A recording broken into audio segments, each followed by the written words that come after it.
Hey guys, what's up? It's Cole, and welcome to my summary of the Letter from the Producer Live Part 79, hosted as a part of the Tokyo Game Show 2023. So, if you're wondering why this is coming out on a Saturday evening, well, that is why. Patch 6.5 is named Growing Light, and this is going to be the capstone patch of ENDWALKER expansion, and so it's going to be divided into two separate parts. The first part will be launched on October 3rd, so in a little over a week from now, and then the second part will be launched in January, and this is going to coincide with the FanFest dates for EU FanFest in October, and then Japanese FanFest in January. As expected, this will bring in the main story questline in each of the two parts to bring in that new expansion Dawn Trail. But for part 1, we're going to be looking at getting the dungeon of the Lunar Subterrane, and then we're going to be getting the trial for the Abyssal Fracture, and its associated extreme version, which this fight looks incredible, and the music that they just played is just wow. I actually unironically love this music, like for real. I'm not joking, I'm just saying that for a video. But good music, this is awesome. But with the release of the Abyssal Fracture, we're looking at you being able to farm all of the extreme mounts from the ENDWALKER expansion and then get this awesome original Bahamut mount, the OG if you'd have it, if you get all of the extreme mounts, which I am definitely looking at doing myself. One of my favorite parts of the last expansion was getting the land waffle from all those extremes, so this is great. We're going to be getting the third and final installment for the ENDWALKER Alliance raids called Thaleia, which looks absolutely breathtaking from some of the footage, but I'm trying to limit the amount of spoilers, so nothing's gonna really be shown here. But they also did show some of the rewards, and a lot of these rewards look freaking lit. The Unreal Trial is being moved on from Zurvan and to be the legendary one called the Singularity Reactor, better known as THORDAN Extreme. And let me tell you, this is an iconic and beautiful fight from the past. This truly is genuinely a fight worth trying. If you have never done Unreals, you want to experience this one. It's really worth it. Tataru's Grand Endeavour is being updated with more quests and likewise more awesome rewards. Like we have gotten some great Glamour Sets from this quest, so don't skimp out. This is definitely going to be worth it. We're also looking at the capstone reward of the 3 ENDWALKER tribal quests for the Omicron, the Loporits, and the Arcasadara. So if you haven't got all of those at the maximum reputation, then you really do want to probably check that out. You still have a lot of time to reach that, so definitely get on that if you haven't yet. We're also looking at expansions to the Hildebrand storyline, which I know a lot of you love, as well as the associated tombstone weapons.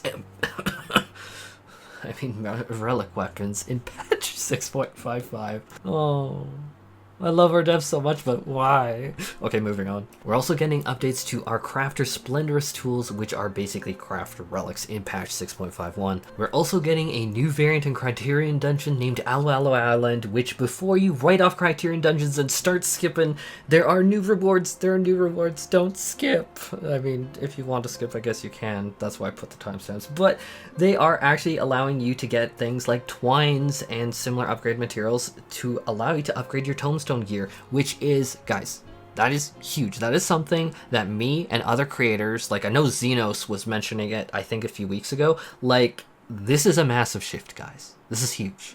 We'll talk more about this later, but that is a very big Criterion variant. Do not skip it out.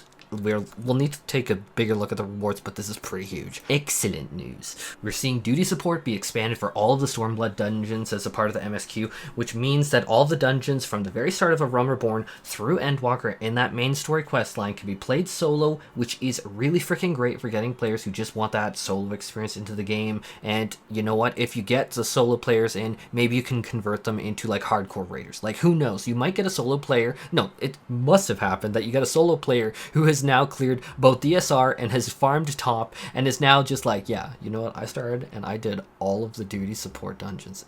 Trust me, guys, it's gonna happen. I mean, it has to, right?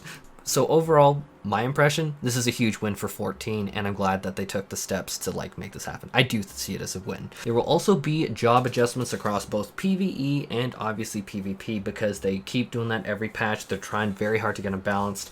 But for PvE, we're going to be looking at them, according to their own words, try and further balance the damage output between jobs within the same role, which means that there's going to be increases to some job actions, and I hope and presume this means that Red Mage will finally get some love. I know that a lot of you have been really upset about that, and I've been trying to we might make a video on it later. Some have wanted me to talk on it, but I don't know if I'm the right person to talk on it, but I digress. And then on the note of PvP, we are seeing massive reworks of PvP, which is freaking awesome. PvP is probably one of the biggest wins of ENDWALKER, and I'm happy to see the devs continue to pour love into it. This is really coming in two parts. We're seeing a minimap and UI adjustments, and then the introduction of a brand new arena called the Red Sands in patch 6.51. For the user interface changes, you can permanently display your team to the left of the minimap, and then they also now indicate what they are calling a comeback point, which indicates how far you need to push the crystal to get ahead of the enemy team.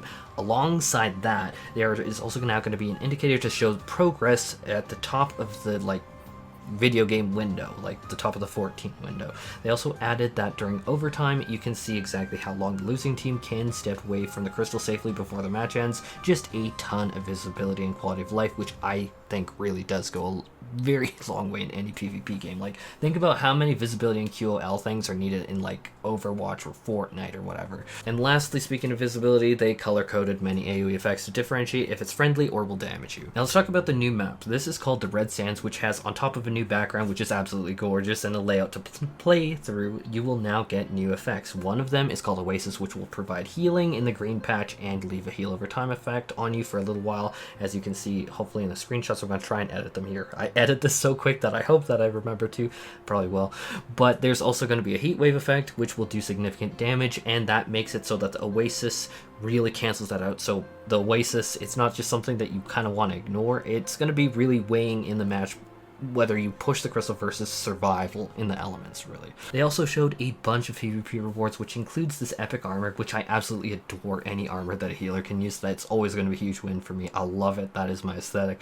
The 3 sets that you also see in the other screenshot is not an editing error, but it can be traded for trophy crystals, and so that I know what I'm going to be keeping my trophy currency maxed out for. I think that these are really freaking cool. This is great. I am so glad to see this in the game, not the cash shop. This is really, really awesome. This is really good. We're going to be getting massive Island Sanctuary updates, including new ranks, visions, new gathering area, new handiworks, new Pokemon to catch, and Yoshi P did specify the Moor Ball is an animal, not a plant. I just...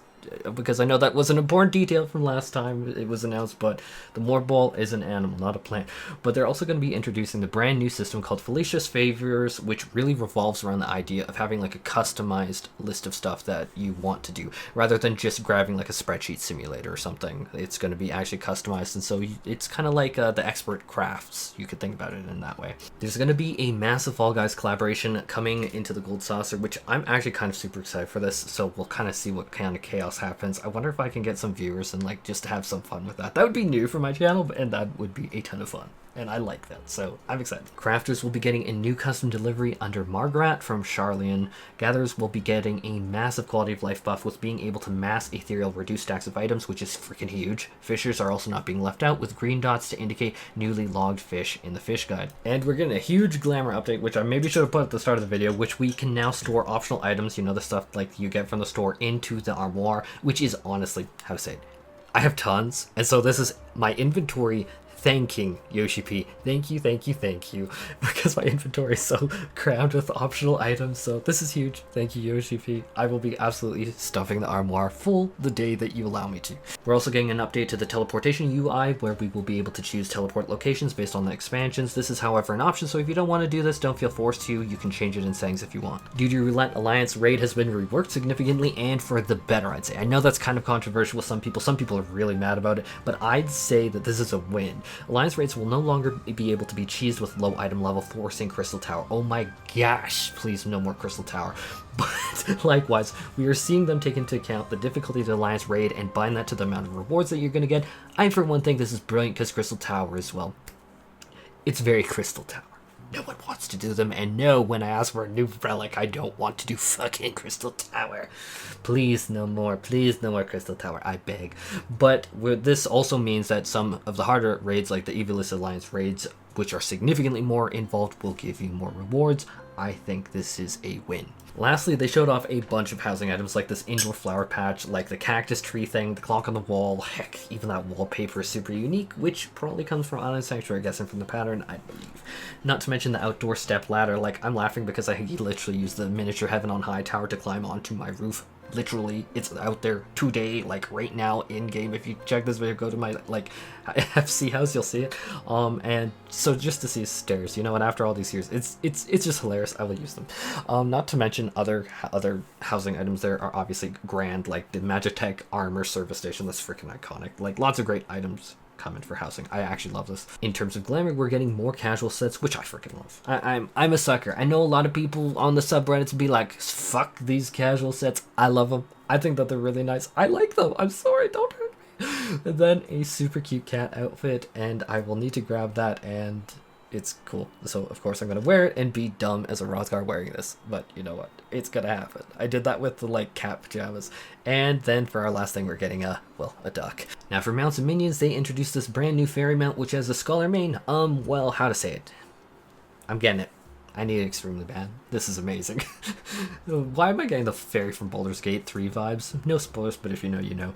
Also, we're getting a bunch more mounts like the Luna Tender and the classic bike, which I totally need to grab, bunch of cute minions, and more. Now for what may be the most super important update for the longevity of the game is devs are looking at server infrastructure upgrades and options, so they are considering cloud data centers, and so North America will be getting a cloud data center to stress test and see how it works. They will give more details later.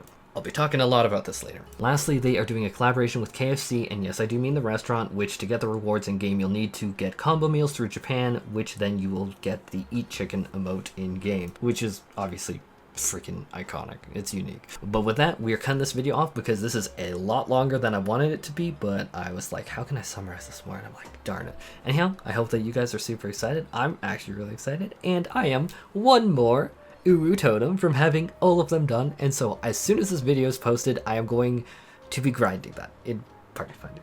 Wish me good luck. I'm trying my best.